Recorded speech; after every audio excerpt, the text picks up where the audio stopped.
Commander Lyra Janek stepped onto Federation soil for the first time, the artificial light casting strange shadows across her tanned skin. She inhaled deeply, finding the processed air distinctly sterile after Earth's ocean breezes. The reception committee stood several meters away, their faces obscured by cobalt-lensed visors that made their expressions unreadable. Human ambassador. A tall figure in an elaborate protective suit announced, voice slightly distorted through the breathing apparatus. Please remain where you are. Our sensors are detecting an anomalous radiation signature. Lyra smiled patiently. That would be me. Humans carry a natural UV signature after sun exposure. It's completely harmless. A ripple of discomfort passed through the assembled officials. One of them, shorter than the rest but with more elaborate insignia, stepped forward cautiously. I am Lieutenant Calix Rowe, assigned to your security detail. Commander Janek, with respect, we must follow decontamination protocols before proceeding further. His tone was professionally neutral, but Lyra detected genuine concern beneath it. Of course, she replied. Stepping into the indicated chamber, a fine mist enveloped her, followed by a series of colored lights that scanned her form. The process took nearly 15 minutes, far longer than the standard pathogen screening she'd been briefed about. When she emerged, the officials visibly relaxed, though they maintained their distance. Welcome to Lumina Central, the heart of the Galactic Federation, Lieutenant Rowe said, gesturing toward a vast dome rising before them. High Consul Doulos sends his regrets that he could not greet you personally. Security concerns. Lyra nodded, understanding the subtext. The Federation's aversion to ultraviolet radiation was legendary, but experiencing it firsthand was still jarring.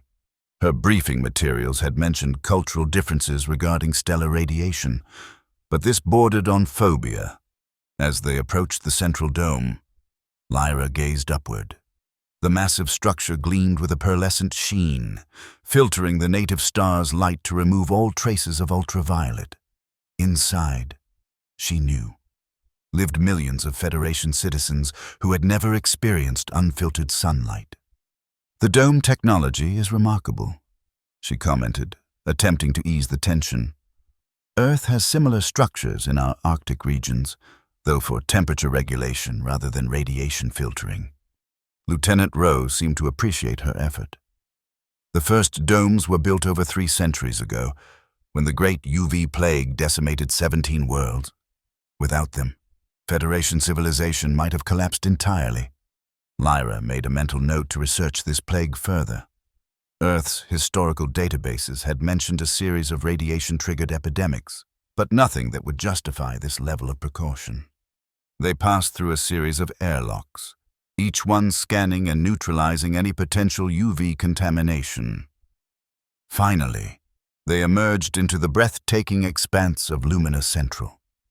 The city stretched in all directions, a marvel of crystalline architecture bathed in carefully calibrated light that mimicked natural sunshine without its dangerous components. Your quarters are in the diplomatic sector, Lieutenant Rowe explained, leading her toward a sleek transport pod. They've been specially modified with a human-compatible sun lamp. I understand your species requires regular exposure to certain light wavelengths for vitamin synthesis. We do, Lyra confirmed. Though most humans prefer natural sunlight when possible, it's an important cultural element for us, not just a biological necessity. The lieutenant's expression was unreadable behind his visor, but his posture stiffened slightly. The Council has approved your sun lamp usage within private quarters only. Public spaces must remain UV compliant for the safety of all citizens. As they glided through the city, Lyra observed Federation citizens going about their daily lives. Despite the perfect climate control, everyone wore protective clothing with varying degrees of coverage. Children played in parks beneath artificial trees, their games supervised by adults who periodically checked small devices on their wrists, UV monitors, Lyra guessed. Their transport stopped before an elegant tower. The Earth Embassy, Lieutenant Rowe announced, established 3 standard months ago in preparation for your arrival. Inside, Lyra was greeted by her small support staff, 3 humans who had preceded her to prepare the diplomatic mission. They looked pale compared to her sun-kissed complexion, already adapting to Federation norms. "Commander," her chief of staff greeted her with a formal salute. "Your quarters are ready. The Council has scheduled your introductory hearing for tomorrow at mid-cycle." Lyra nodded, feeling the weight of her mission settle upon her shoulders. Humanity's integration into the Galactic Federation represented decades of effort, and she was determined not to let something as seemingly trivial as differing attitudes towards sunlight derail the process. In her private quarters, Lyra activated the sun lamp, closing her eyes as the familiar warmth washed over her skin. Something felt off, though the light lacked the full spectrum she was accustomed to. Checking the control panel, she found that the UV components had been drastically reduced despite her specific requirements. She was adjusting the settings when a soft alarm sounded, followed by a flicker in the room's ambient lighting. "Ambassador," a computerized voice announced. "Unauthorized radiation parameters detected. Please reset sun lamp to approved Federation standards." Lyra sighed and reluctantly complied.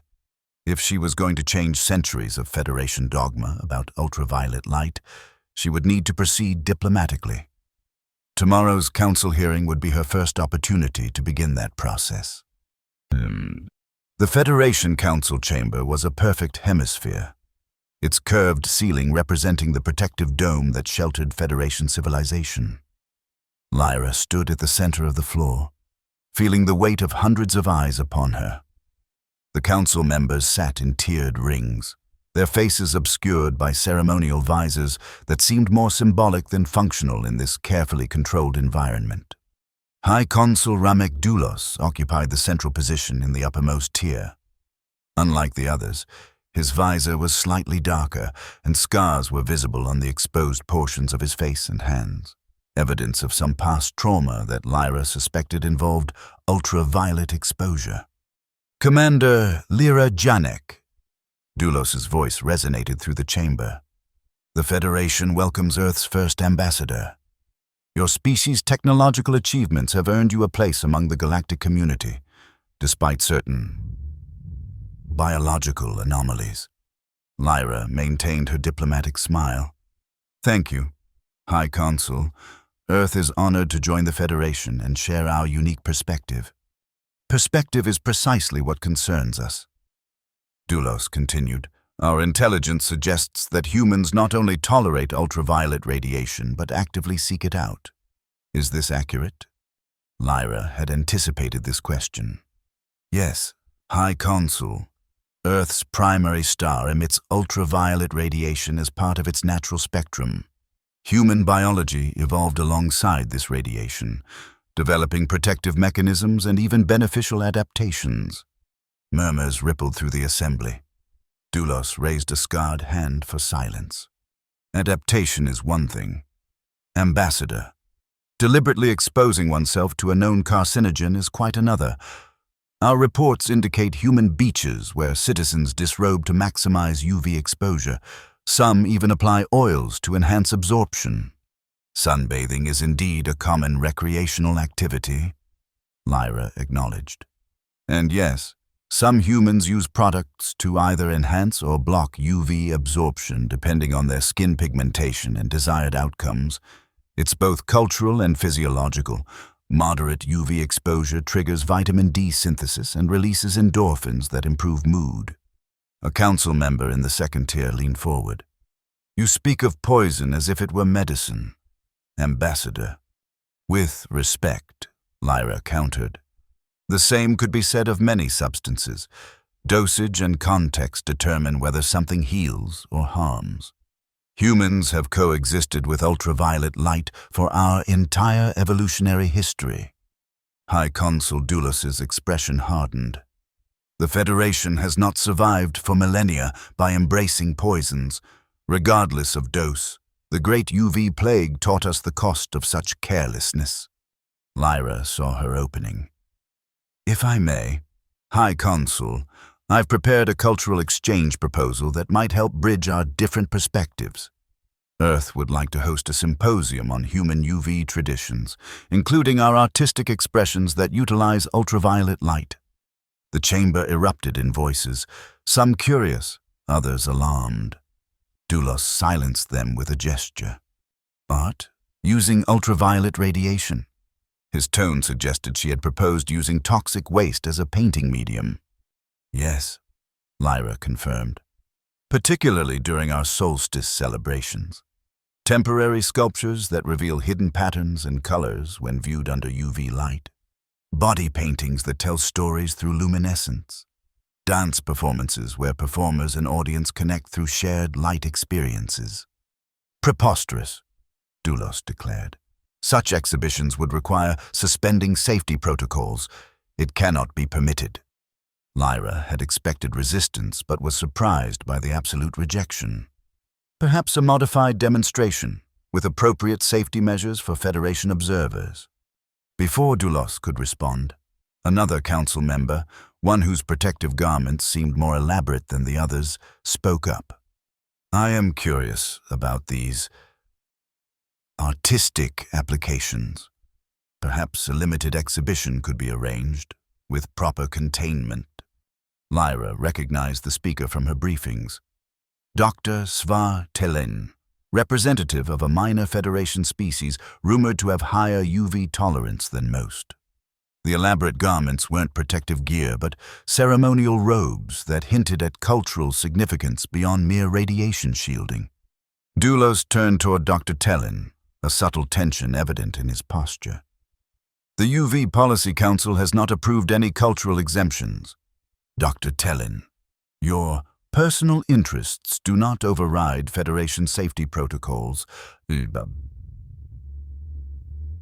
Something unspoken passed between them, and Lyra sensed a deeper political current beneath the surface discussion of ultraviolet light.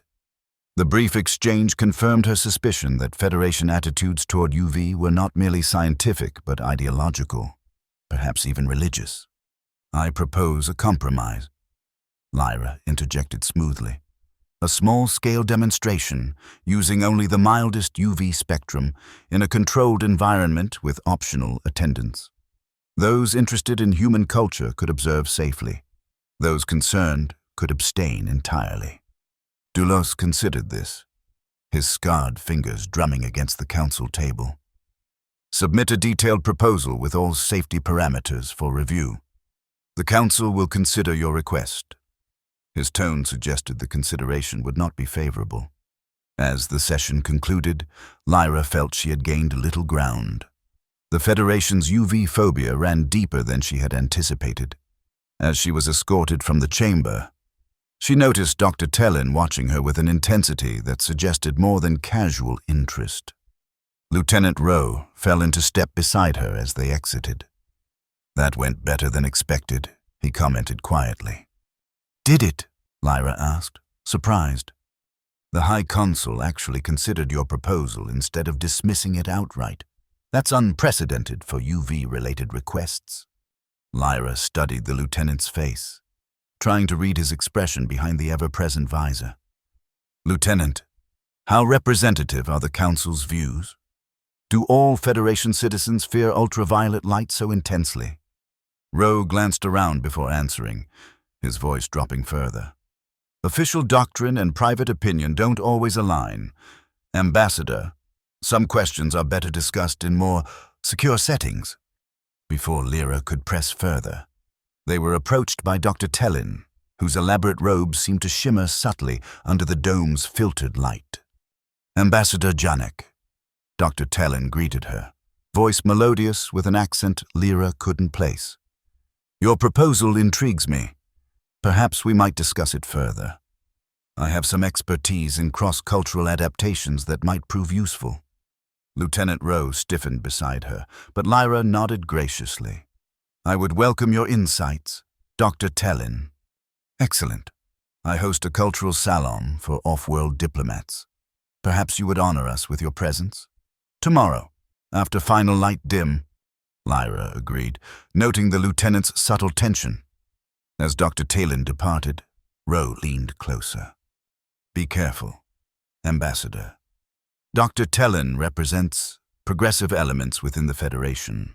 Associating with such factions could complicate your mission." "Noted, Lieutenant. But understanding all perspectives seems essential to that mission, doesn't it?" Rowe didn't answer, but his concern was palpable as they continued toward the Earth Embassy. That evening, as Lyra reviewed Federation historical texts about the Great UV Plague, her sun lamp flickered unexpectedly. The control panel indicated a power surge, and for a brief moment, the lamp emitted its full, unfiltered spectrum, including the UV wavelengths that had been suppressed. In that instant, something strange happened. The walls of her quarters seemed to shift, revealing patterns invisible under standard lighting. Before she could investigate further, the lamp reset to Federation standards, and the patterns vanished. Lyra stared at the blank walls, wondering what other secrets lay hidden beneath the Federation's carefully filtered light. Dr. Talon's cultural salon was located in a district far from the diplomatic quarter, in a section of the dome where the architecture appeared older and less uniform. Lieutenant Rowe had insisted on accompanying Lyra, his discomfort evident as they navigated the unfamiliar neighborhood. "This area houses minority communities," he explained tersely, "species whose homeworlds orbit higher radiation stars." "Like Dr. Talon's people?" Lyra asked. "Yes. The Talene evolved under a blue giant. Their physiology processes ultraviolet differently." His tone suggested this was not necessarily viewed as an advantage. They arrived at an unassuming building with a subtle symbol etched beside the entrance, a stylized sunburst pattern that Lyra recognized from her research as an ancient Federation glyph for Lightbringer. Dr. Talon greeted them personally, ushering them through a series of chambers that grew progressively dimmer. Other guests were already present, a diverse group representing various Federation species, all without the ubiquitous protective visors. "Welcome to Heliotrope," Dr. Talon said, gesturing around the central chamber where attendees conversed in low tones. "A sanctuary for those who question the Federation's more restrictive doctrines." Lyra noted that Lieutenant Rowe remained near the entrance, his posture alert. She followed Dr. Talon deeper into the gathering, where she was introduced to diplomats and scholars from a dozen worlds. "Most here represent species like mine," Dr. Talon explained, "evolved under stars that the Federation classifies as high radiation. We've adapted rather than feared the light." A subtle pattern on Dr. Talon's neck caught Lyra's attention. What had appeared to be an elaborate collar was actually an intricate tattoo that seemed to shift and pulse with a life of its own. "You've noticed my markings," Dr. Talon observed with a smile. "They're bioluminescent, reactive to radiation frequencies. An ancient tradition among my people." "They're beautiful," Lyra said sincerely. "Similar to some Earth cultures that use temporary body art during solar celebrations." Dr. Talon's expression brightened. "Precisely why your proposal intrigued me. The Federation has suppressed such traditions, classifying them as radiation worship and therefore dangerous. Your human perspective could change that narrative." Before Lyra could respond, the lighting in the chamber shifted, and a hushed anticipation fell over the gathering. Dr. Talon guided her toward a circular area where attendees were taking positions. "We're about to begin the evening's main event," Dr. Talon whispered. "Something I believe you'll find familiar." Lieutenant Rowe appeared suddenly at Lyra's side. "Ambassador, I strongly advise against participation in unregulated activities." Dr. Talon regarded him coolly. "Your concern is noted, Lieutenant. However, the ambassador is here to experience cultural exchange. That's rather difficult through a protective visor. Wouldn't you agree?" Before Rowe could object further, the overhead lights dimmed completely, plunging the chamber into momentary darkness. Then, slowly, new lights activated, different from the standard illumination used throughout the dome. Lyra felt it immediately, the warm, distinctive tingle of ultraviolet radiation on her skin. Not intense, but unmistakable to someone who had spent her childhood on Earth's beaches. Around the circle, reactions varied. Some attendees closed their eyes in apparent bliss. Others extended their hands, revealing skin patterns that began to glow under the UV light. Dr. Tellin's tattoos blazed with vibrant colors that shifted and flowed like liquid fire across skin. "This is illegal," Lieutenant Rowe hissed, reaching for his communication device. "Unfiltered UV emissions are classified as biohazards under Federation law." Dr. Tellin seemed unconcerned. "This gathering is protected under the Minority Cultural Preservation Act. We've filed all the proper exemptions." Lyra watched in fascination as the gathering transformed under the violet light. What had seemed like a simple diplomatic reception was revealing itself as something more profound, a ritual celebration of the very radiation the Federation feared. "How often do you hold these gatherings?" she asked Dr. Tellin. "Officially, once per standard month. Unofficially?" Dr. Tellin smiled mysteriously. "Let's just say there are more UV-tolerant citizens than the Council cares to acknowledge." As the ceremony continued, attendees began to move in a slow, synchronized dance that reminded Lyra of Earth's solstice celebrations. Dr. Tellin joined the circle, gesturing for Lyra to follow. Lieutenant Rowe remained at the periphery, his displeasure evident even behind his visor.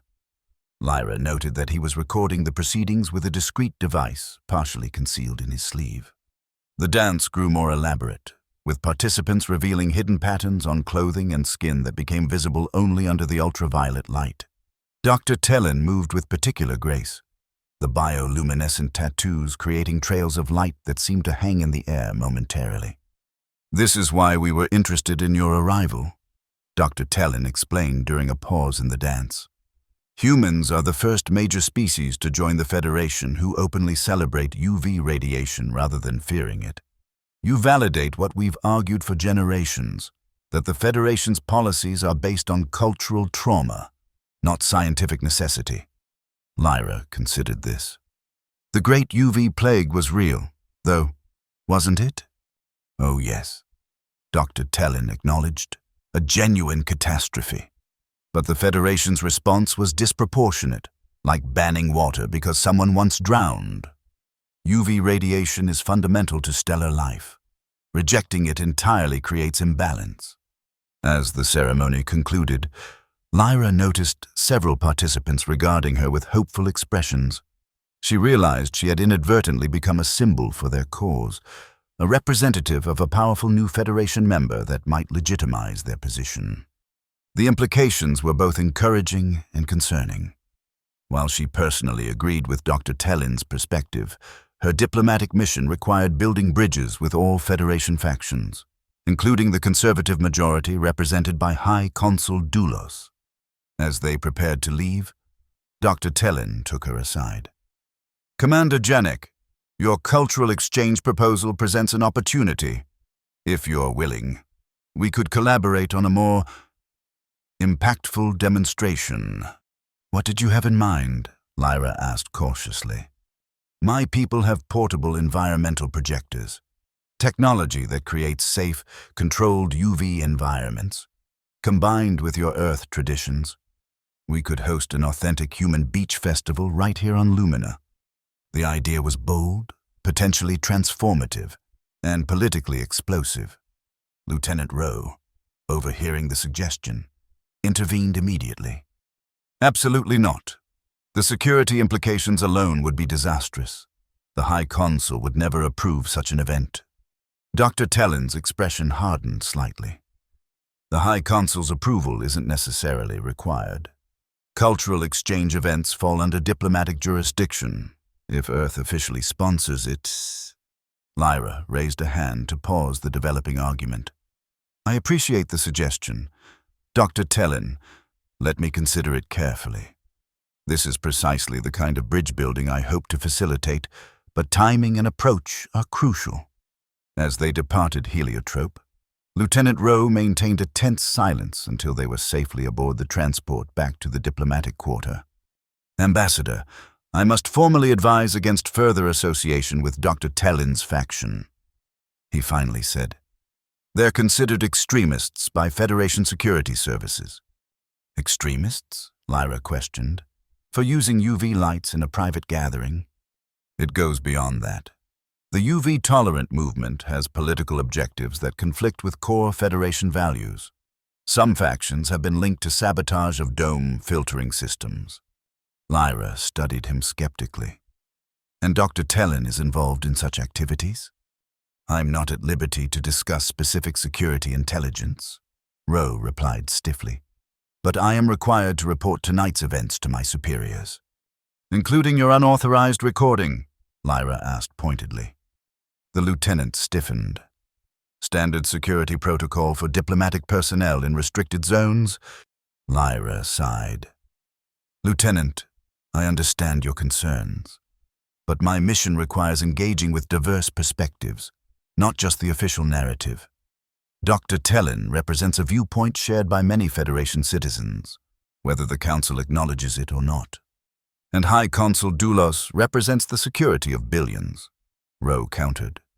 His policies may seem extreme to outsiders, but they're rooted in historical trauma you cannot fully comprehend. Then help me comprehend it, Lyra suggested. What happened to him? Those scars aren't from some ancient plague. Rowe hesitated, then relented slightly. When Doulos was a junior counselor, he led an expedition to evaluate a potential colony world.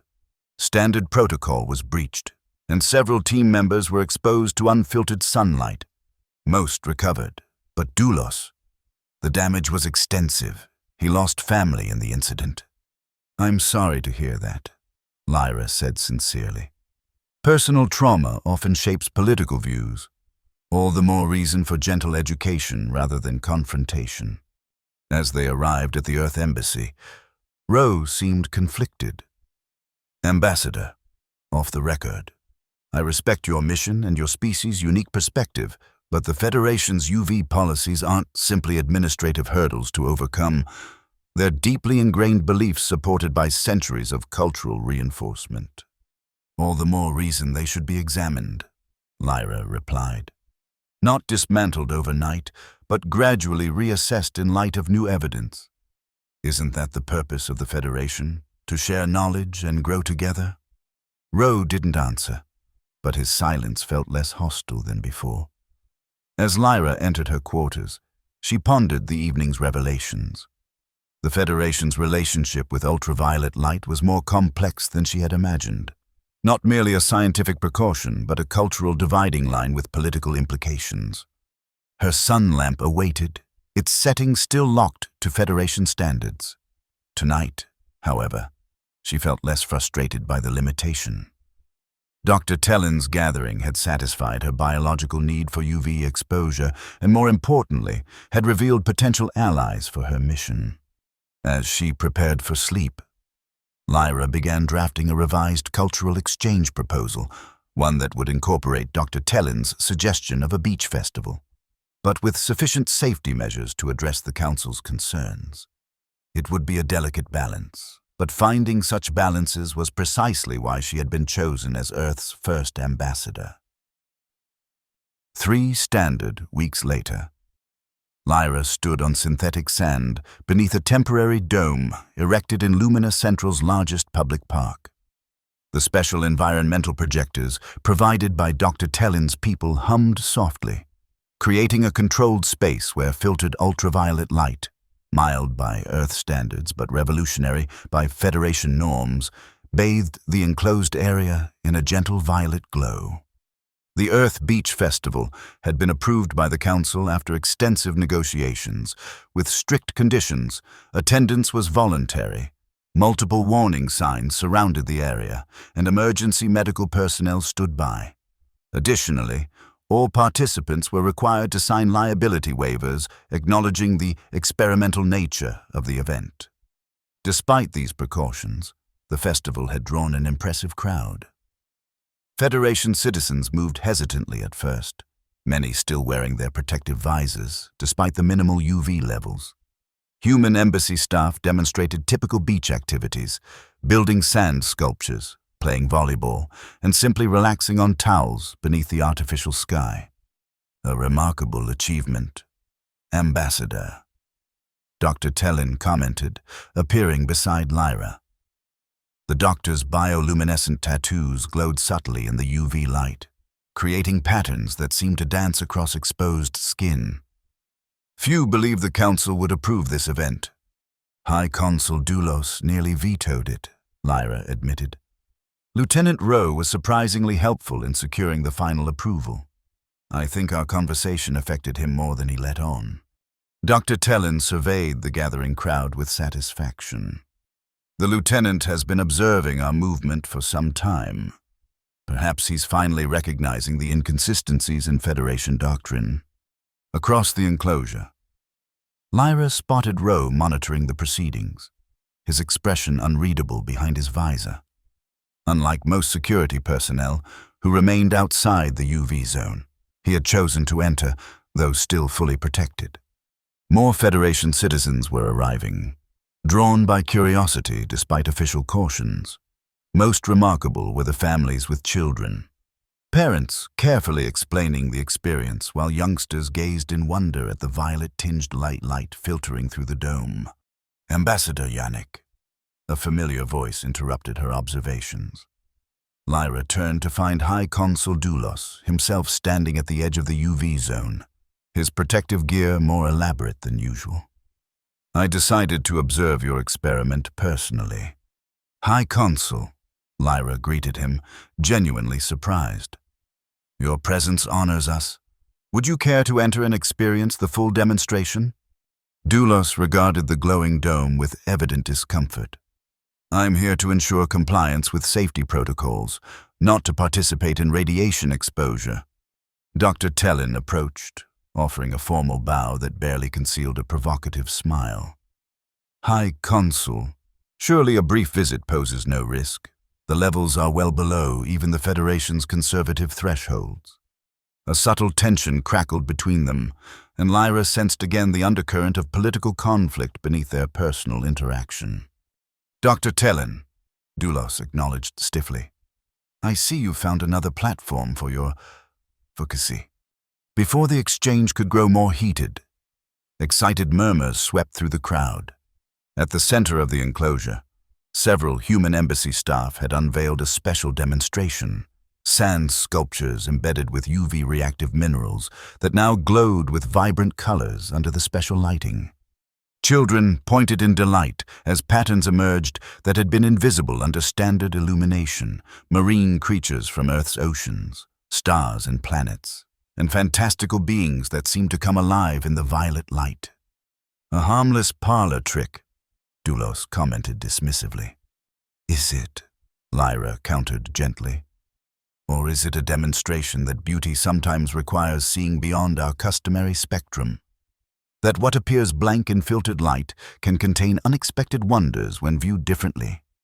The High Consul didn't respond, but his attention remained fixed on the glowing sculptures and the delighted reactions they evoked from Federation citizens, particularly the children, many of whom were experiencing unfiltered ultraviolet light for the first time in their lives. The festival continued successfully for several hours. More citizens arrived, some bringing traditional foods to share with the human hosts. Cultural barriers seemed to dissolve under the gentle violet glow as humans demonstrated Earth dances and Federation citizens reciprocated with their own traditions. Lyra noticed with satisfaction that many visitors had gradually removed their protective visors, allowing the mild UV light to touch their skin directly. Some closed their eyes in quiet pleasure at the sensation, a response remarkably similar to humans enjoying sunshine after a long winter. Dr. Tellin circulated through the crowd, the bioluminescent tattoos serving as a living demonstration of UV reactive art. Several Federation citizens approached with curious questions about the markings, conversations that would have been unthinkable weeks earlier. Even Lieutenant Rowe seemed affected by the atmosphere, his rigid posture gradually relaxing as he observed the peaceful gathering. At one point, Lyra noticed him discreetly adjusting his visor to a lighter tint, allowing more of the violet light to reach his eyes. The festival reached its peak when a group of human dancers performed a traditional solstice celebration, their movements telling the story of Earth's relationship with its sun. Their bodies were painted with patterns that shifted and glowed under the UV light, creating an immersive spectacle that held the audience spellbound. Lyra sought out High Consul Doulos, who had remained at the periphery throughout the event. "Your citizens seem to be enjoying themselves, High Consul. No signs of the disaster your security advisors predicted." Doulos's expression remained stern, but something in his gaze had shifted as he watched a group of children experimenting with UV-reactive paint under the guidance of human artists. "A few hours of exposure is hardly sufficient to evaluate long-term effects," he replied, though with less conviction than before. "True," Lyra acknowledged. "But consider this a first step, a controlled experiment that might lead to a more balanced approach, not abandoning safety, but reconsidering whether complete avoidance serves your people's best interests." Before Doulos could respond, a commotion erupted near the dome's edge. Security officers were confronting a group of late arrivals whose attire marked them as members of an ultra-conservative faction Lyra had been briefed about, the Shade Covenant, notorious for their absolute opposition to any UV exposure. "This blasphemy must end," one protester shouted, attempting to push past the security cordon. "The sacred barrier must not be breached." Lieutenant Rowe moved swiftly to intercept them, but not before one protester hurled an object toward the dome's central projection unit. The device struck its target with precision, and an alarm immediately sounded as the environmental system registered damage. "Evacuate," Rowe ordered, his training overriding any newfound appreciation for the event. "Dome integrity compromised." Panic threatened to overtake the crowd, but Lyra leapt onto a platform, her voice cutting through the chaos. "Remain calm. The levels are still well within safe parameters. Please proceed to exits in an orderly fashion." As security personnel managed the evacuation, Lyra noticed one of the protesters breaking away from the group, heading toward a secondary control panel with another device in hand. Without hesitation, she sprinted to intercept, placing herself between the saboteur and the equipment. "Stop!" she commanded. "You're endangering innocent people." The protester hesitated, confusion evident as they confronted an unprotected human standing directly in their path. "Move aside.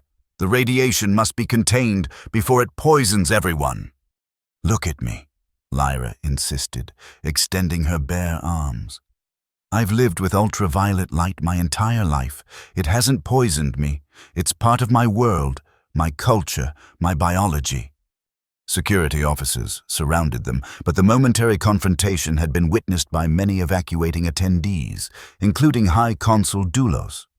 The image of a human ambassador willingly placing herself at risk to protect Federation citizens made an immediate impression. As the situation stabilized, the full scope of the sabotage became clear. The protesters had intended to trigger a catastrophic failure in the environmental system, not merely to end the festival, but to create a UV leak that would seemingly validate their warnings about the dangers of such events. They were willing to harm innocent citizens to preserve their dogma. Lieutenant Rowe reported to Doulos, his disgust evident even behind his visor. The device contained programming to override safety protocols and maximize UV output beyond the approved levels. Doulos's scarred face darkened with anger. "Identify every member of this group. They will answer for this before the full council." In the aftermath, as medical personnel confirmed that no attendees had suffered adverse effects, Lyra found herself approached by Federation citizens who had witnessed her actions. Many expressed gratitude and a new perspective on human UV tolerance. "I never understood why anyone would willingly expose themselves to radiation," one parent told her, a child clutching their hand. "But watching you and your people today, perhaps we've been taught to fear unnecessarily." Dr. Tellin joined Lyra as the last attendees departed, the bioluminescent tattoos still glowing softly. "Not quite how we planned to end the festival, but perhaps more effective than we could have hoped. Nothing reveals the extremism of dogma like its violent defense." Lyra sighed. I hoped for peaceful exchange, not confrontation. Sometimes transformation requires catalyst. Dr. Tellin replied philosophically. The Council cannot ignore what happened here today, both the peaceful celebration and the violent response it provoked. As they spoke, High Consul Doulos approached, his security detail hanging back at his gesture. Ambassador Janek, he began formally, then hesitated. Your actions today were commendable. You placed yourself at risk to protect Federation citizens. Any diplomat would have done the same, Lyra responded. Perhaps, Doulos conceded. But few would have done so by standing unprotected in what my people have been taught to believe is deadly radiation. He paused, seeming to struggle with his next words. The Council will reconvene tomorrow to discuss today's events. Your presence is requested. As he turned to leave, Lyra noticed his hand move unconsciously to the scars on his face, a gesture that suggested conflicting emotions beneath his official demeanor. A crack in the dome. Dr. Tellin observed quietly after Doulos had departed. Metaphorically speaking. Let's hope it leads to light, Lyra replied. Not further division. The council chamber felt different the following day, tense with anticipation rather than rigid with protocol. Lyra stood at the center as before, but the tiered seats contained more than just council members. Representatives from various Federation factions filled the observer sections, including both UV-tolerant progressives and conservative traditionalists. High Consul Doulos called the session to order, his voice resonating through the chamber. Yesterday's events at the Human Cultural Exhibition require our immediate attention. What began as a diplomatic courtesy became a flashpoint for violence when extremists attempted to sabotage safety systems. He gestured toward the display showing security footage of the attack and Lyra's intervention. Ambassador Janek's actions prevented what could have been a serious incident. The Council extends its formal gratitude. Lyra acknowledged the statement with a respectful nod, aware that this was more than mere diplomatic courtesy. Doulos was publicly associating himself with her position, a significant shift from his previous stance. However, he continued, the incident raises broader questions about Federation policy regarding ultraviolet radiation. For generations, we have maintained absolute standards based on historical experience. Perhaps the time has come to re-examine those standards in light of new evidence. Murmurs rippled through the chamber, surprise from many, approval from some, and visible dismay from the conservative factions. A councillor from the traditional bloc rose to speak. High Consul, one diplomatic incident hardly justifies overturning centuries of established safety protocols. The great UV plague devastated 17 worlds. Would you risk such catastrophe again? I risk nothing, Doulos responded firmly. I merely propose an examination of evidence. Ambassador Janek's species has evolved alongside ultraviolet radiation without developing the susceptibilities our ancestors experienced. This suggests our understanding is incomplete. Dr. Tellin rose next, the ceremonial robes particularly resplendent today. The High Consul speaks wisely. For too long, minority perspectives have been marginalized in this discussion. Species like mine, evolved under high radiation stars, have maintained our traditional relationships with ultraviolet light despite Federation restrictions. Human integration offers an opportunity to bridge these divided approaches. Lieutenant Rowe, standing at attention near the chamber entrance, caught Lyra's eye. His visor was raised slightly, a subtle but meaningful gesture of support. If I may address the Council, Lyra requested, receiving Doulos's nod of permission. Earth does not suggest abandoning all precautions or ignoring historical trauma. We propose a middle path, controlled research, gradual exposure programs for those who wish to participate, and cultural exchange that respects both tradition and innovation. She gestured toward the security footage still displayed above. Yesterday's festival demonstrated both the potential benefits of cultural openness and the dangers of dogmatic reaction. Most Federation citizens who participated reported positive experiences with appropriate safeguards. Only those who refused to participate at all resorted to violence. The debate continued for hours, with passionate arguments from both sides. Lyra noticed, however, that the tone gradually shifted from absolute positions toward more nuanced considerations.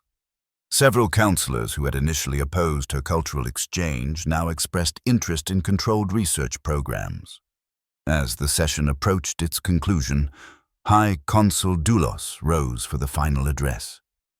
The Council will now vote on Resolution 7291, Establishment of a UV Research Initiative and Cultural Integration Program. The voting process was conducted in silence, each councillor registering their position through private terminals. Lyra held her breath as the results were tabulated, aware that this moment could define the success or failure of her diplomatic mission. Resolution 7291 is approved, Doulos announced, his voice betraying a hint of emotion beneath the formal declaration. By a margin of 7 votes, the Federation will proceed with a controlled reassessment of ultraviolet radiation policies. The chamber erupted in mixed reactions, celebration from progressive factions, resigned acceptance from moderates, and barely concealed outrage from conservatives.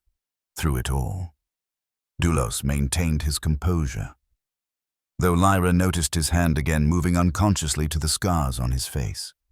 As the session adjourned, Dr. Tellin approached Lyra with undisguised satisfaction. A historic moment. Ambassador, the first significant revision of UV policy in 3 centuries. A beginning, Lyra cautioned. The hardest work lies ahead, implementation without triggering further extremist reactions. True enough, Dr. Tellin acknowledged. But now we have official sanction for that work, rather than operating in the shadows. Lieutenant Rowe joined them, his visor now fully raised in the privacy of the emptying chamber. Ambassador, the High Consul has requested your presence. Privately. Lyra followed Rowe to a small chamber adjacent to the main hall, where Doulos waited alone, his protective gear noticeably lighter than during previous meetings. Ambassador, he greeted her, gesturing toward a seat. I wanted to speak with you directly, away from the political theater. I appreciate that. High Consul, Lyra replied, studying his face. The scars were more visible without the heavy visor, old radiation burns that had healed poorly, leaving a web of damaged tissue across his left temple and cheek. You're wondering about these, he said, noticing her gaze. Lieutenant Rowe probably told you the official version, an expedition accident, a breach of protocol. He mentioned you lost family, Lyra said gently. Doulos nodded, his expression softening with old grief. My wife and daughter. But what he couldn't tell you, because few know, is that the expedition was my initiative, an attempt to research exactly what your people now propose, controlled UV exposure under scientific conditions. He turned toward a viewport that revealed the vast dome protecting Lumina Central. I believed, as Dr. Tellin and others do now, that our fear had become disproportionate to the actual danger, that we had imprisoned ourselves unnecessarily. What happened? Lyra asked quietly. Sabotage, Doulos replied, his voice hardening. Not unlike yesterday's attempt. Extremists who believed any questioning of established doctrine was heresy. They damaged our equipment, caused a catastrophic failure in the containment system. He paused, the memory clearly painful. Most of us survived with minor burns. My family was closest to the breach point. I'm so sorry, Lyra said, understanding now the complex layers beneath his opposition to her proposal. For years afterward, I blamed myself for challenging tradition, for exposing my loved ones to risk. Doulos continued. It seemed easier, safer, to embrace the very dogma I had questioned, to become its strongest defender. And now? Lyra prompted gently. Now I watch a human stand unprotected before a saboteur, demonstrating with her very presence that what killed my family was not ultraviolet light itself, but fear and fanaticism. He met her gaze directly. Your courage reminded me of my original purpose, Ambassador, not to hide from the universe, but to understand it better. The vote today was closer than I expected, Lyra observed. Change comes slowly to ancient institutions, Doulos acknowledged. But it does come. The research program will proceed cautiously, with proper safeguards. No more unregulated exposure, but no more absolute prohibition either. A middle path, Lyra said with satisfaction. Yes, though Dr. Tellin and the progressives will be disappointed by the pace, while conservatives will resist even the smallest changes. He smiled faintly. Politics remains politics, regardless of the issue. As their meeting concluded, Doulos made an unexpected gesture. He removed a small device from his pocket, a personal UV monitor of the type all Federation citizens carried. A symbol, he said, offering it to her, of both our past fears and our potential future. Perhaps someday such devices will be curiosities rather than necessities. Lyra accepted the gift with appropriate gravity. Earth looks forward to sharing that journey with the Federation.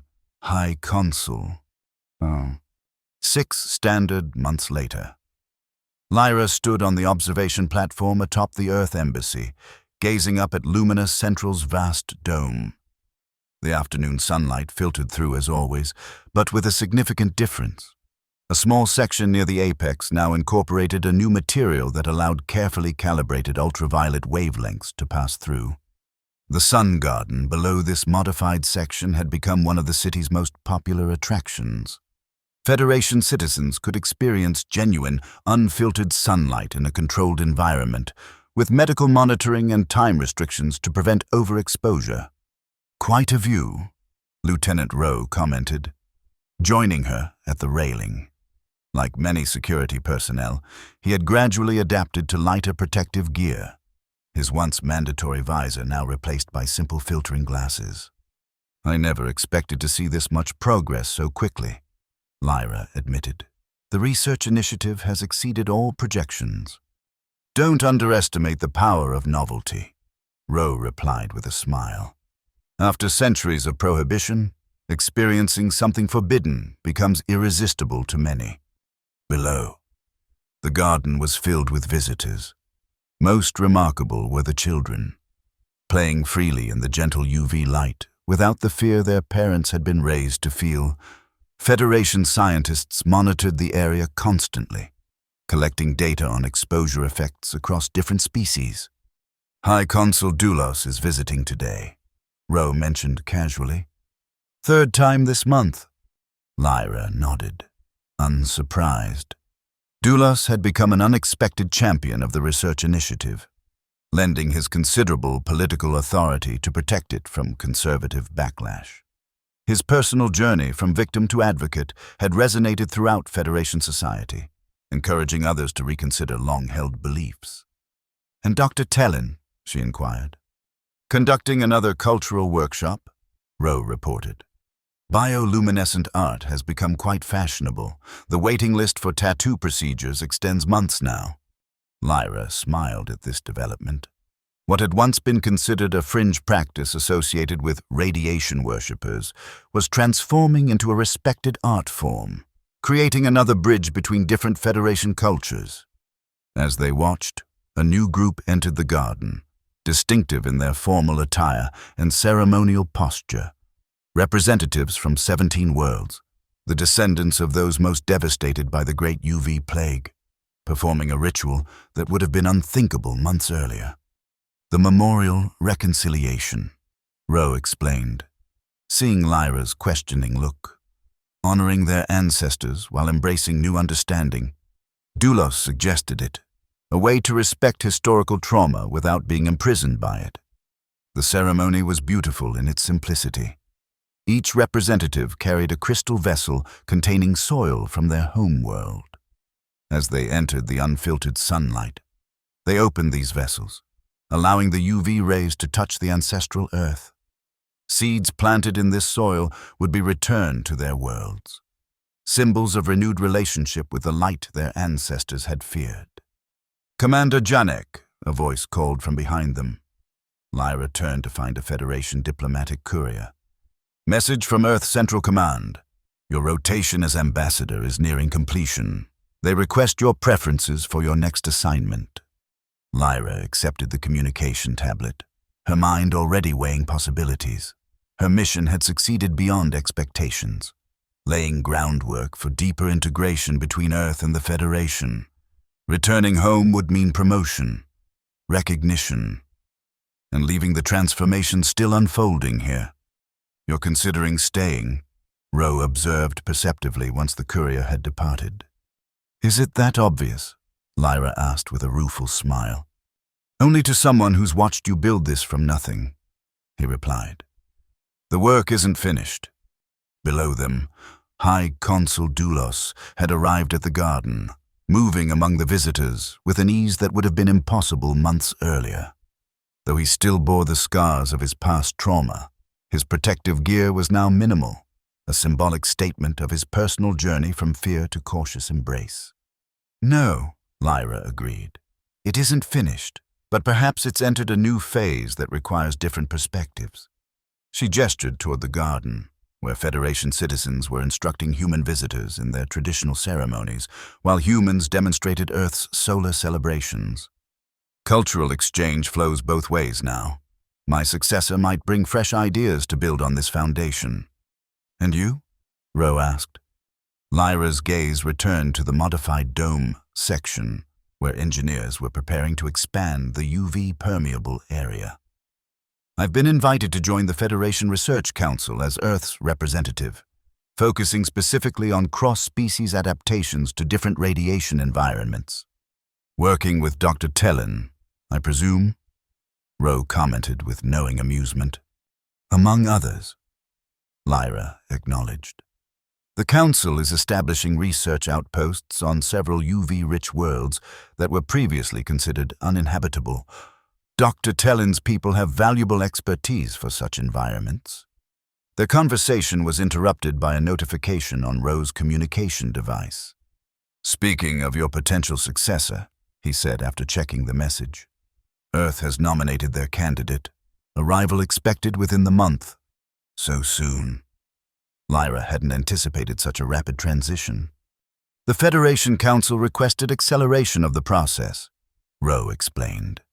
"Your success has generated enthusiasm for expanding human integration throughout Federation institutions."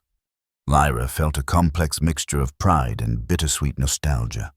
Her diplomatic mission had succeeded almost too well, creating momentum that would now carry forward without her direct guidance. As twilight approached, lights activated throughout the dome city, including, for the first time, special fixtures that mimicked the violet hues of Earth's sunset. This small aesthetic change symbolized a larger shift in Federation consciousness, an acknowledgement that beauty existed across the full spectrum, not just within arbitrarily safe wavelengths. In the garden below, High Consul Doulos had been joined by Dr. Tellin and other key figures from both progressive and conservative factions. Despite their continuing political differences, they shared space beneath the unfiltered light, engaged in dialogue rather than confrontation. "Earth's integration has changed the Federation," Ro observed, following her gaze. "More than anyone anticipated." "Not changed," Lyra corrected gently. "Reminded of possibilities that were always there, beneath the fear." As darkness fell and stars became visible through the dome's transparent sections, Lyra thought about the philosophical question that had guided her mission from the beginning.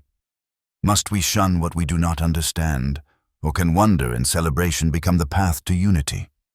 The Federation's journey toward a new relationship with ultraviolet light had begun to answer that question, not with absolute certainty, but with thoughtful exploration that honored both tradition and innovation.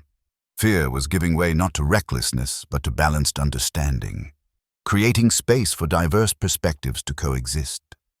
Below in the garden, now illuminated by soft bioluminescent lamps, Federation citizens from a dozen worlds mingled with human visitors. sharing stories beneath a sky that no longer seemed quite so threatening. Children played with UV-reactive toys that transformed ordinary games into magical experiences, their laughter rising through the evening air. "A good beginning," Lyra murmured, more to herself than to Ro. "The best kind of diplomacy," he agreed. Not imposing one world's view upon another, but finding the shared light between them. As they watched, High Consul Doulos planted a small seedling in the garden's central plot, an earth species known for its resilience and beauty, its flowers designed to track the sun's movement across the sky. A heliotrope, turning always toward the light. Lyra smiled at the symbolism.